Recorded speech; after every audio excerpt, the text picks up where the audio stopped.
नमस्कार दोस्तों, मैं हूं विभोर और आपका एक बार फिर से स्वागत करता हूं मेरे यूट्यूब चैनल पर जिसका नाम है लर्न लॉ विद विभोर। तो हम लोग लॉ ऑफ कॉन्ट्रैक्ट्स की सीरीज़ लेकर के चल रहे हैं, जहां हम लोगों ने पिछली वीडियो पर बात करी थी meaning, nature and scope of contract के बारे पर। तो हम लोगों ने इस वीडियो पर एक बात कही थी कि जो कॉन्ट्रैक्ट होता है उसको करने के लिए they must be something important, that is they must be an intention to enter into a legal relationship. तो जब हम बात करते हैं enter into a legal relationship की, ये एलिमेंट प्रूव करना इम्पॉर्टेंट है। जब तक हम इस एलिमेंट को प्रूफ नहीं करेंगे तब तक कॉन्ट्रैक्ट फुलफिलमेंट की हम बात नहीं समझ सकते।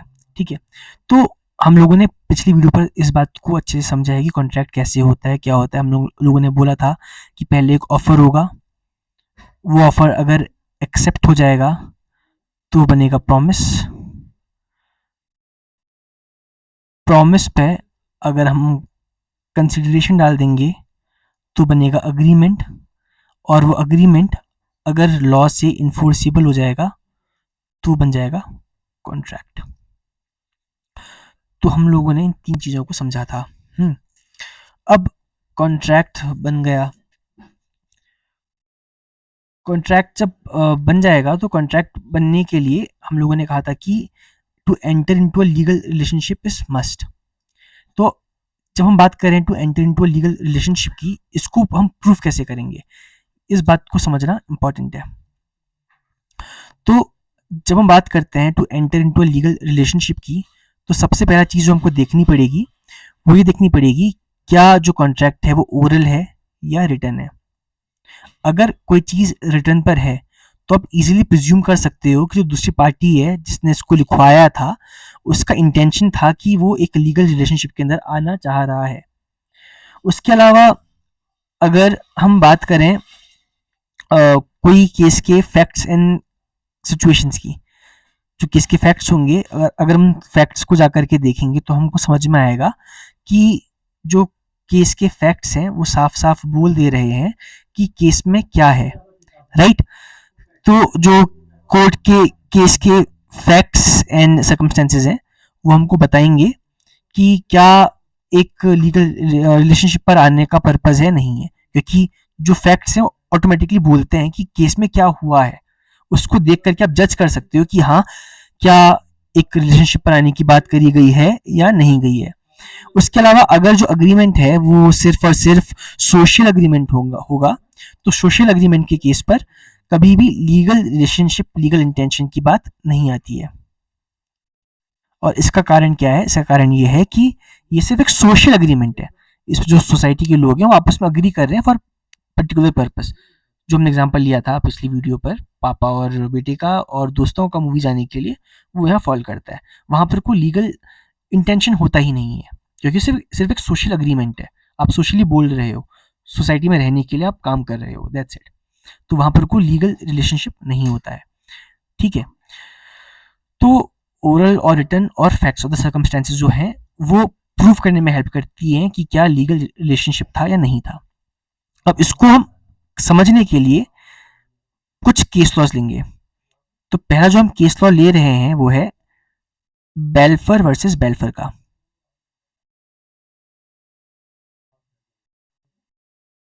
बेल्फर वर्सेस बेल्फर। इसके बाद जो हम सेकंड केस लेंगे वो है मैकग्रेगर वर्सेस मैकग्रेगर का। McGregor versus McGregor. McGregor versus McGregor का। थर्ड केस हम समझेंगे which is Jones versus Padavatton. Jones versus Padavatton का केस है शायद, एक सेकेंड।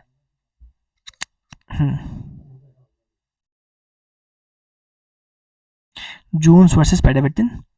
फोर्थ केस हम लेंगे सिम्किंस वर्सेस पीस का।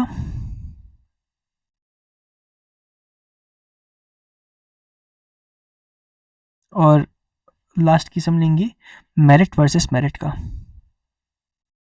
Merit versus merit. तो हम इन 5 केस के थ्रू समझेंगे कि intention to enter into legal obligation या रिलेशनशिप क्या होता है। तो पहला केस जो हम समझने वाले हैं वो है बेल्फर वर्सेस बेल्फर।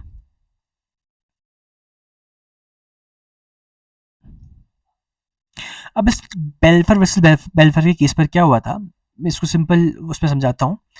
तो बेसिकली दो लोग थे, हस्बैंड एंड वाइफ, राइट। तो केस पर होता क्या है कि जो हस्बैंड होता है उनकी पोस्टिंग साइलोन पर होती है, लोग घूमने के लिए साइलोन जाते हैं, हस्बैंड साइलोन पर रहते हैं। तो हस्बैंड वाइफ घूमने के लिए वापस आ जाते हैं इंग्लैंड पर। जैसे ही इंग्लैंड पर आते हैं तो इंग्लैंड में आने के बाद जो वाइफ होती हैं वो बीमार हो जाती हैं और हस्बैंड को अपना ड्यूटी करने के लिए वापस साइलोन जाना होता है। तो वो अपनी वाइफ से बोलते हैं कि तुम इंग्लैंड पर रहो, मैं तुमको हर महीने के 30 यूरोस भेज दिया करूँगा। तो उसके बाद क्या होता है कि वो 30 यूरोस कुछ टाइम भेजते हैं और उसके बाद भेजना बंद कर देते हैं, ठीक है। जब भेजना बंद कर देते हैं तो पत्नी अपने हस्बैंड के अगेंस्ट केस कर देती है फॉर ब्रीच ऑफ कॉन्ट्रैक्ट। तो कोर्ट ने इस केस पर ये हेल्ड करा कि जो पार्टी है उनका कभी भी लीगल कॉन्सिक्वेंस में आने का इंटेंशन नहीं था, because they were husband and wife. पत्नी बीमार थी, इसलिए एक अंडरस्टैंडिंग सिचुएशन थी कि तब तक जब तक हस्बैंड को जाना पड़ रहा है वो अपनी पत्नी को सर्वाइवल के लिए 30 यूरो सेंड कर रहा है, बट कोई लीगल इंटेंशन में आने का उन दोनों का कोई इंटेंशन था ही नहीं, लीगल रिलेशनशिप में आने का। That's why there is no contract form and then therefore there should be no compensation that is to be granted, ठीक है। सेकंड केस जो है वो है मैकग्रेगर वर्सेस मैकग्रेगर का। तो ये केस भी जो केस है वो भी हस्बैंड वाइफ के बीच का केस है, McGregor versus McGregor, MCGREGOR, McGregor versus McGregor. तो इस केस में क्या है कि बेसिकली जो मिसेस मैकग्रेगर थी वो बाकी लोगों से लोन ले लिया करती थी अपना खर्चा चलाने के लिए। तो जो मिस्टर मैकग्रेगर थे उन्होंने अपनी वाइफ से कहा कि मैं अपनी वाइफ से अग्रीमेंट करा कि मैं तुमको पैसे दे दिया करूंगा बट तुम इसके बदले बाकी लोगों से पैसा नहीं लोगी। तो ये टर्म्स एंड कंडीशन सेटल हो गई थी। मिस्टर मैकग्रेगर ने मिसेस मैकग्रेगर से कहा था कि मैं तुमको हर महीने पैसे दे दिया करूंगा बट तुम ये प्रॉमिस करो कि तुम किसी भी आउटसाइडर से पैसे नहीं लोगी। तो इस केस में कोर्ट ने कहा था कि अगर रिलेशनशिप हस्बैंड और वाइफ का है तो हर केस में हम ऑटोमेटिकली ये प्रिज्यूम नहीं कर सकते कि हस्बैंड और वाइफ के बीच में कोई लीगल रिलेशनशिप में आने का कोई इंटेंशन है ही नहीं। अगर पार्टीज का लीगल रिलेशनशिप में आने का इंटेंशन है तो उस इंटेंशन को हमको देखना पड़ेगा, राइट। तो इस केस पर कंपनसेशन ग्रांट करा गया था। थर्ड केस जो हम लेकर के चलेंगे वो है जोन्स वर्सेस पेडावेटन का। Jones versus Padavatton, PADAVATTON। तो इस केस पर क्या हुआ था, इस केस पर जो मदर थी वो रहती थी इंग्लैंड पर और जो बेटी थी वो यूएस में पढ़ाई करती थी, ठीक है। तो मदर ने अपनी बेटी से कहा कि तुम अपनी जॉब, वो उनकी बेटी यूएस में जॉब करती थी, तो उन्होंने अपनी बेटी से कहा कि तुम यूएस की जॉब को छोड़ दो और छोड़ करके इंग्लैंड वापस आ जाओ और यहाँ पर को आने के बाद मैं तुम्हें एक रूम दूंगी और तुम्हारी जो एजुकेशन है उसके एक्सपेंसेस उठाऊंगी, तुम आराम से आकर के पढ़ाई करना, तुम्हें एक रूम दूंगी यहाँ पर तुम्हारे खर्चे उठाऊंगी, तुम आकर के रह लेना। तो मदर का बेसिकली इंटेंशन था कि बेटी वापस आकर के रहे। अब जो बेटी थी उन्होंने अपनी जॉब छोड़ी और जॉब छोड़ करके वो इंग्लैंड वापस चली आई। तो मदर ने अपनी जो प्रॉपर्टी थी उसका जो आधा पोर्शन था वो अपनी बेटी को जो रेंट में, आधा पोर्शन रेंट में दिया और आधा पोर्शन अपनी बेटी को दे दिया। अब बेटी इंग्लैंड की प्रॉपर्टी में रहती थी। तो हुआ क्या कि अगर बाई चांस मदर अपनी ऑब्लिगेशन से हट जाती इस दौरान पर तो बेटी इनको सू कर सकती थी फॉर डैमेजेस, क्योंकि कॉन्ट्रैक्ट फॉर्म हुआ था, लीगल इंटेंशंस थे। बट इस केस पर क्या हुआ, मदर ने बेटी को बुलाया और आने के बाद उसकी एजुकेशन फंड करी और अपनी प्रॉपर्टी का आधा हिस्से में उसको रहने के लिए, रेंट फ्री रहने के लिए दे दिया। पर हुआ क्या कि 5 साल गुजर गए और जो बेटी थी वो अपनी एजुकेशन कंप्लीट नहीं कर पाई और उसने शादी भी कर ली और फिर भी उस घर में रहती थी और मदर ने अपनी प्रॉपर्टी से एविक्शन करने के लिए बोला और उसकी पढ़ाई का खर्चा देना बंद कर दिया। तो बेटी ने अपनी मदर के अगेंस्ट केस फाइल कर दिया। तो कोर्ट ने ये हेल्ड करा कि हाँ, there was a legal relationship, there was a legal relationship, but इसका मतलब ये नहीं है कि कब तक के लिए कि एक माँ अपनी बेटी को इटर्निटी के लिए पढ़ाते रहे। तो despite there was a legal relationship, compensation can not be granted और contract can not be fulfilled because कब तक, 5 साल में ग्रेजुएशन, 2 साल की ग्रेजुएशन थी, 5 साल लगा दी, उसके बाद भी नहीं करी, शादी भी कर ली, फिर भी उसी पैसे पर रहना है तो वो अलाउड नहीं हो सकता। तो कोर्ट ने इस केस में आकर के कंपनसेशन ग्रांट नहीं करा। उसके बाद जो केस है वो है सिम्किंस वर्सेस पेस का। तो सिम्किंस वर्सेस पेस, सिम्किंस वर्सेस पेस, इस केस पर क्या हुआ था? इस केस पर एक मदर, एक बेटी, एक डॉटर और एक पेइंग गेस्ट, 3 लोग थे। तो इन तीनों ने मिलकर के एक क्रॉसवर्ड पजल पर पार्टिसिपेट करा। तो इन तीनों ने उस कंपटीशन में पार्ट लेने का जो फीस थी, तीनों ने मिलकर पैसे जमा करे और तीनों ने मिलकर के उस कंपटीशन में पार्ट लिया। बट जो उस क्रॉसवर्ड पजल की कंडीशन थी, वो कंडीशन ये थी कि सिर्फ एक ही इंसान के नाम पर आप कंपटीशन ज्वाइन कर सकते थे। तो उन सब ने डिसाइड करा कि जो मदर है, सबसे सीनियर है, तो उनको उनके नाम पर कंपटीशन पे एंटर करेंगे। और जैसे ही कंपटीशन में एंटर करा, जो मदर थी वो कंपटीशन जीत गई। अब जब मदर कंपटीशन जीत गई, जो उसका अवार्ड मनी था, मदर ने अवार्ड मनी बाकी लोगों के साथ देने से मना कर दिया कि अब अवार्ड मनी मेरा हो गया है, मैं किसी को नहीं देने वाली। तो बाकी लोगों ने मदर के अगेंस्ट केस फाइल कर दिया। तो कोर्ट ने इस केस पर ये हेल्ड करा कि अगर हम एक रीजनेबल पर्सन के पॉइंट ऑफ व्यू से देखें, तो जो पैसा है वो मदर को बाकी लोगों के साथ बांटना पड़ेगा, क्योंकि सब लोगों ने मिलकर के जो एंट्री फी थी उसको पूलिंग करा था। ठीक है। और हमारा जो लास्ट केस है समझने के लिए लीगल इंटेंशन का, वो है merit versus merit, merit versus merit. तो इस केस पर क्या हुआ था? ये केस भी एक हस्बैंड और वाइफ का की डिस्प्यूट के बीच पर है। इस केस में इस केस का जो सब्जेक्ट मैटर है वो है प्रॉपर्टी। तो बेसिकली एक हस्बैंड और वाइफ ने मिल करके एक प्रॉपर्टी खरीदी थी। तो they were the joint owner of a property. जब दो लोग मिल करके कोई प्रॉपर्टी को लेते हैं, उनको हम जॉइंट ओनर्स बोलते हैं। तो दोनों उस प्रॉपर्टी के मालिक होते हैं। ठीक है। तो हस्बैंड और वाइफ दोनों उस प्रॉपर्टी के ओनर थे, और प्रॉपर्टी लेने के बाद कुछ चीज के चलते उनको उस प्रॉपर्टी को मॉर्गेज करना पड़ा। मॉर्गेज का मतलब प्रॉपर्टी को देना, गिरवी रखना पड़ा। और जब प्रॉपर्टी को लोगों ने गिरवी रखा, तो उसके बाद क्या हुआ? हस्बैंड और वाइफ के बीच में कुछ डिस्प्यूट्स शुरू हो गए, और हस्बैंड अपनी पत्नी को छोड़ करके किसी और लड़की के साथ जाकर के रहने लगा।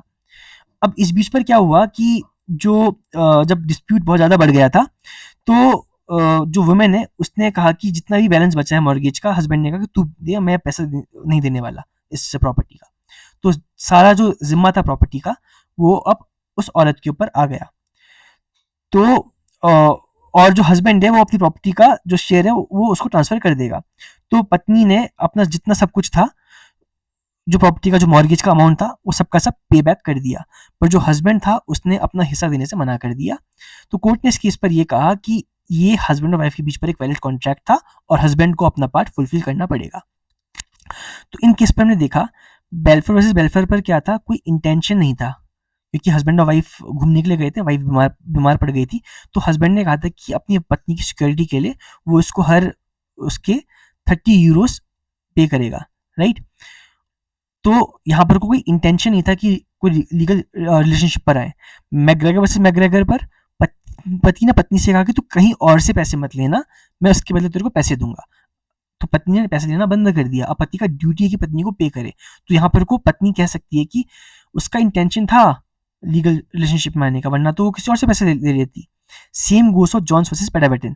इस केस पर लीगल ऑब्लिगेशन था, बट जो कॉन्ट्रैक्ट के टर्म्स थे वो उसको इंग्लैंड बुला करके कुछ टाइम पढ़ाने के लिए थे। अब बेटी ने आकर के शादी भी कर ली और पढ़े जा रही है, तो उस केस पर कोर्ट परपेचुटी के लिए मदर को फोर्स नहीं कर सकती कि अपनी बेटी का खर्चा उठाए। तो यहाँ पर कोई लीगल रिलेशनशिप होने के बावजूद भी मदर को कॉम्पनसेशन देने से मना कर दिया गया, क्योंकि इंटेंशन जो था वो उस पर्टिकुलर टाइम फ्रेम के लिए ही था, लाइफ टाइम के लिए नहीं था। सिम्किंस वर्सेस पेस के केस पर 3 लोगों ने पैसा पूलिंग करा था, तो तीनों लोगों का उस पर्टिकुलर प्रॉपर्टी के ऊपर राइट बनता था। दैट इज वाई जो इस केस में कोर्ट ने हेल्ड करा कि जब मदर पैसे जीत गई हैं, तो उनको उस पैसे को डिवाइड करना पड़ेगा। और फाइनली मेरिट वर्सेस मेरिट के केस पर कोर्ट ने ये ले डाउन कर दिया कि हस्बैंड और वाइफ के बीच में वैलिड कॉन्ट्रैक्ट था, बिकॉज उनका इंटेंशन था, बिकॉज जो हस्बैंड था ही was living with some other girl, तो उस हिसाब से जो वाइफ है उसने सारा मॉर्गेज का पैसा पे करा, तो हस्बैंड को अपनी पूरी ओनरशिप वाइफ के नाम पर ट्रांसफर करनी पड़ेगी।